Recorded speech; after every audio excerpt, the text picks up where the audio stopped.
The first half of 2016 has been a year of ups and downs, triumphs and tragedies. WrestleMania 32 underwhelmed despite its spectacle. Nakamura came to NXT. Chyna and Balls Mahoney sadly passed away. Shane returned, bringing a new era. Roman lost the title, won the title, lost the title, got suspended. Seth Rollins and Pacitti returned on the same night. I was much less happy about one of those two. That whole, Dean Ambrose thing. So with 6 months under our belt, it's time to look back at the first half of 2016 and evaluate a few things. For example, how is Jack the Jobber actually getting younger? It doesn't seem biologically possible. The first thing to note is there's been some amazing wrestling this year, and not just in WWE. I'm Adam from WhatCulture.com, and here are the 10 best matches of 2016 so far. Also, these are just my opinions, man, so there's no need to get stressed about it. Number 10, the Intercontinental title ladder match, WrestleMania 32. It was a real toss-up as to which ladder match belonged here, the most recent Money in the Bank, with its multiple false finishes and stupidly good spot from Cesaro jumping off the ladder into a springboard uppercut. That is a tasty sauce. But the Mania match just pips it. One of the best WrestleMania openers in years. There were spots aplenty. Zayn cleaning house by jumping through a ladder. Stardust's dusty ladder. Dolph's super kick party. Zayn murdering Kevin Owens with an exploder suplex. And finally, the shock Zack Ryder win. Combine all of that with a record-breakingly big crowd, you got a recipe for a classic spectacle match. Number 9, the Young Bucks versus Matt Sydal and Ricochet. PWG. Well, this is just flippy as shit. Matt and Nick Jackson, the Young Bucks, have made a living out of doing very silly, ludicrously acrobatic things in the name of wrestling. Add to the mix Ricochet, who may literally have springs instead of bones, and you got one of the most over-the-top spot fests in PWG, spiritual home of the over-the-top spot fest. The flippy matches tend to divide people, with some rightfully cross about the total unbelievability of the choreography and the terrible selling, but there's no denying that some of the offense in this match is incredibly creative, with Ricochet nailing one of the most jaw-dropping hot tags in the business. You may not think it's wrestling, but it's damn pretty. Number 8, the Intercontinental Championship Fatal 4-Way Extreme Rules. The Intercontinental title seen some beautiful matches this year. We've already mentioned the ladder match. Ambrose and Owens put on a brilliant last man standing match at the Royal Rumble. The Miz and Cesaro at Payback was also stellar, but this is the best 2016 battle for the belt so far. The Miz defended the title in a Fatal 4-Way against Zayn, Owens and Cesaro, 3 of the best damn workers in the entire company. The result was a blisteringly good match with not only an electric pace, but great story moments, with Zayn Helluva kicking Owens right out of the gate, Maurice getting involved, Owens doing some strong healing. It's a great contest and a statement that WWE's mid-card is one of the strongest in the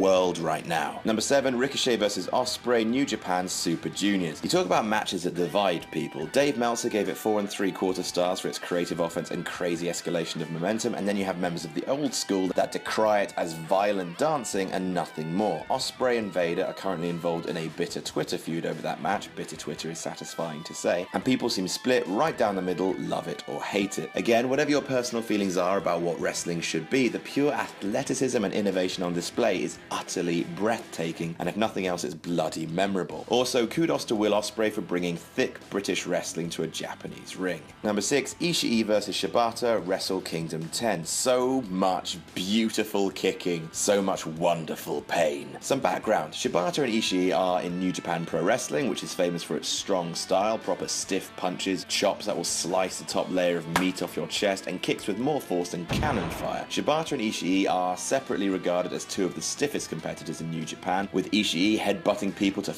death and Shibata having a doctorate in kicking people where their brain is. Put the two together and you have one of the most wince-inducing matches of the year, and not wince-inducing like that silly blood and light tubes bollocks, wince-inducing like watching two of the hardest men on the planet thump the absolute out of each other. At one point they just take turns sitting on the ground inviting their opponents to kick them as hard as they can. It puts hairs on your chest. Number 5, Aztec Warfare, Lucha Underground. Aztec Warfare is the Royal Rumble's punk rock son. There've only been 2 in Lucha Underground history, but each time they've guaranteed utter pandemonium. The format is simple: 20 men enter, 1 every 90 seconds, and they fight until 19 of them have been eliminated by pinfall or submission. What happens next is pure chaos, and while it's definitely a spot fest, what ranks Aztec Warfare 2 so highly on the list is the amount of storytelling they crammed into the hour. Joey Ryan handcuffing himself outside the ring to prevent being eliminated, Champion Phoenix entering first and trying to go the distance, the return of Dario Cueto and the debut of Matanza, possibly the most athletic monster heel heel since Brock Lesnar in his first run. There's all sorts of goodness in there, one of the best hours of wrestling in years. Number 4, AJ vs Reigns, Extreme Rules. Anyone who says Roman Reigns can't wrestle, have a watch of this. AJ Styles may be the MVP of the match, but it sure as shit takes two to tango, and the amount of high-octane craziness in this match is a joy, whether it's the two men battering each other on the kickoff table, Styles going wild on the entirety of Samoa with a steel chair, the club versus the Usos, Reigns slamming AJ Styles against a barricade and apron, and then a little thing like Seth Rollins just happening to return at the end. Even grudgingly, you have to admit it was great work from Reigns, and Styles further cemented himself as one of the top stars in the entirety of wrestling today. Number 3, AJ vs Nakamura, Wrestle Kingdom 10. Oh, hello AJ, you're still here. Nakamura came to WWE with a huge amount of fanfare. Wondering why? Check this out. Nakas and Styles went to war with each other in this instant classic, with both men wrestling like it was their last big match in Japan, because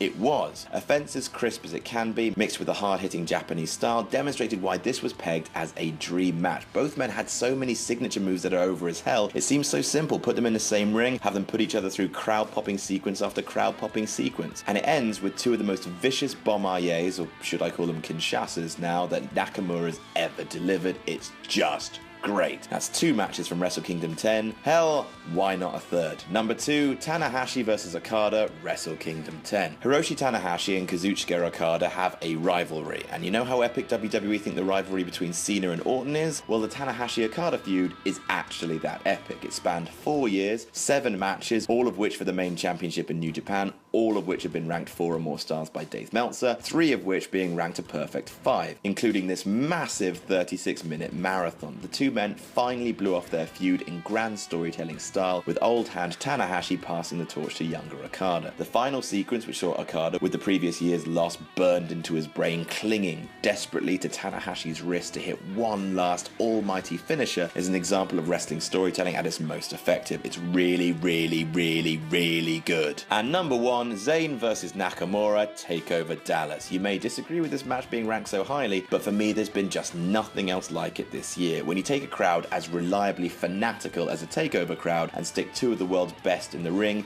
you get magic. Add to that the pure distilled hype of Shinsuke Nakamura making his WWE debut. Everyone was desperate to know, would he be allowed to be as good as he was in Japan in NXT?